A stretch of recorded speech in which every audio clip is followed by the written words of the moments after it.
सीधे आपको लेके चलते हैं रामपुर, जहां पर सीएम योगी आदित्यनाथ लाइव आ रहे हैं। क्या कुछ कह रहे, चलिए सुनवाते हैं। स्वार के लोकप्रिय विधायक श्री शफीक अहमद अंसारी जी, माननीय विधान परिषद सदस्यगण श्री जयपाल सिंह व्यस्त जी, हरि सिंह ढिल्लो जी, अध्यक्ष जिला पंचायत श्री ख्यालीराम लोधी जी, सूर्य प्रकाश पाल जी, जिला प्रभारी संगठन श्री राजा वर्मा जी, भारतीय जनता पार्टी के जिलाध्यक्ष हरीश गंगवार जी, पूर्व सांसद श्री घनश्याम लोधी जी, पूर्व विधायक श्री शिव बहादुर सक्सेना जी, मंच पर उपस्थित भारतीय जनता पार्टी के हमारे सभी पदाधिकारीगण, भारी संख्या में मिलक और बिलासपुर विधानसभा क्षेत्र से जुड़े हुए जनपद रामपुर के मेरे सभी उपस्थित बहन और भाइयों,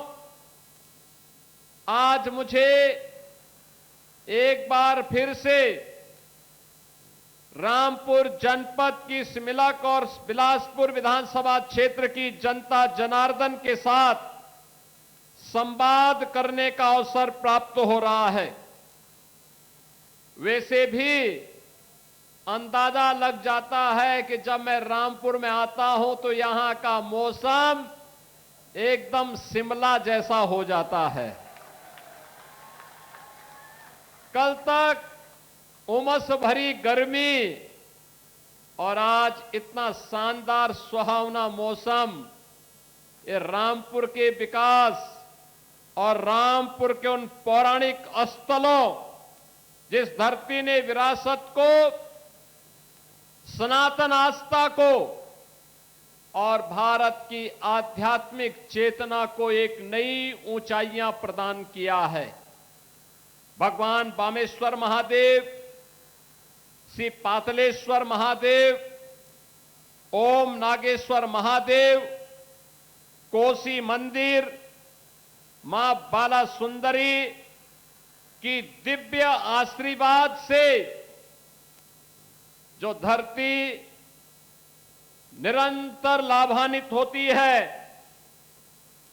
बहन और भाइयों, रामपुर जनपद जहां पे पैचवर्क, जरी वर्क, वायलिन निर्माण और मेल्था के प्रोडक्शन का कार्य बड़ी ही साफगोई के साथ अन्नदाता किसान और उद्यमियों के समूह के माध्यम से, समन्वय के माध्यम से आगे बढ़ता है।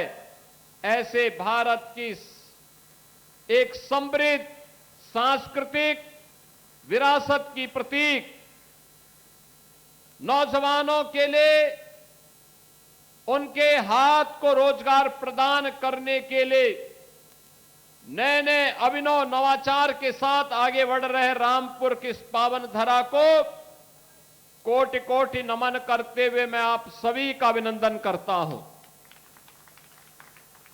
और जब रामपुर आए हैं तो विकास की योजनाएं जरूर आएंगी। 2 विधानसभाओं में ही 777 करोड़ रुपए की परियोजनाओं में 101 परियोजनाओं का उपहार आज इन दोनों विधानसभाओं को मिल रहा है। इसके लिए पूरे रामपुर जनपद को, मिलक और बिलासपुर विधानसभा की जनता जनार्दन को, दोनों विधायकों को हृदय से बधाई देता हूं। दोनों के प्रति अपनी शुभकामनाएं भी देता हूं। बहन और भाइयों, 2017 के पहले का रामपुर और 2017 के बाद का रामपुर आप सबके सामने है। एक समय था जब यहां पर गरीबों की जमीनों पर कब्जा होता था, जब रामपुर में वाल्मीकि समुदाय के जमीनों से उन्हें जबरन वंचित कर दिया जाता था।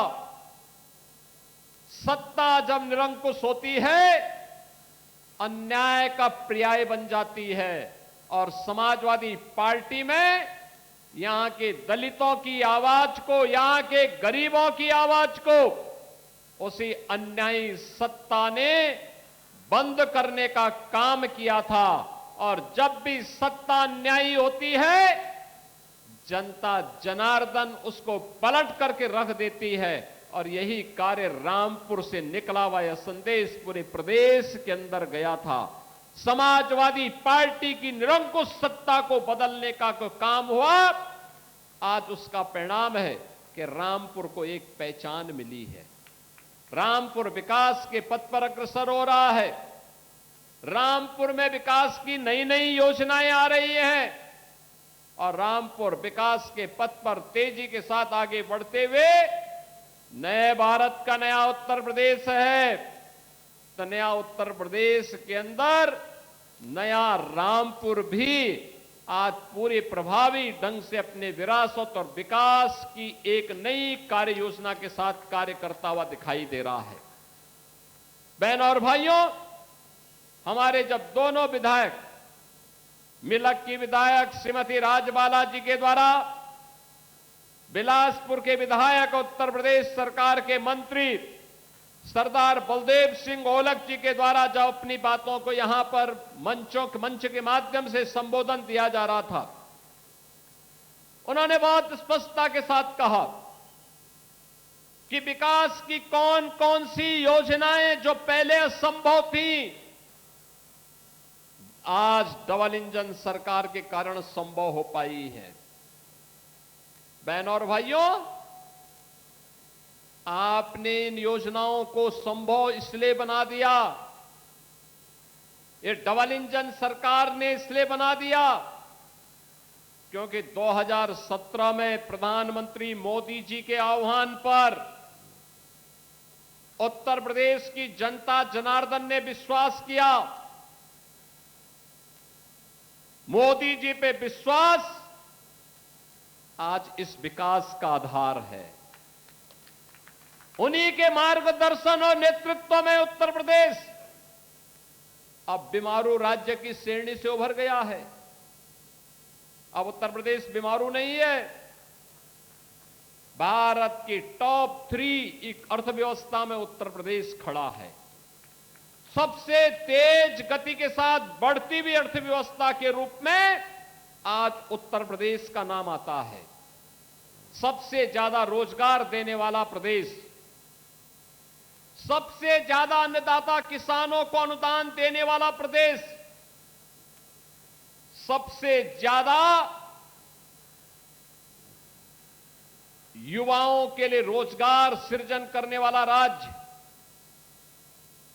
सबसे ज्यादा खाद्यान्न उत्पादन करने वाला राज्य, सबसे ज्यादा दुग्ध उत्पादन करने वाला राज्य, सबसे ज्यादा चीनी और इथेनॉल उत्पादन करने वाले राज्य के रूप में 17 के पहले हर पैरामीटर पर उत्तर प्रदेश बॉटम में होता था, बॉटम 5 में होता था। आज उत्तर प्रदेश हर एक सेक्टर में टॉप 2 राज्यों में गिना जाता है। ज्यादातर में नंबर 1, अन्यथा नंबर 2 पर यूपी का नाम आता है।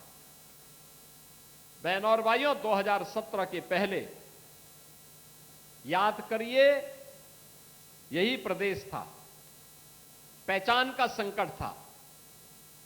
न बेटी सुरक्षित थी, न व्यापारी सुरक्षित था।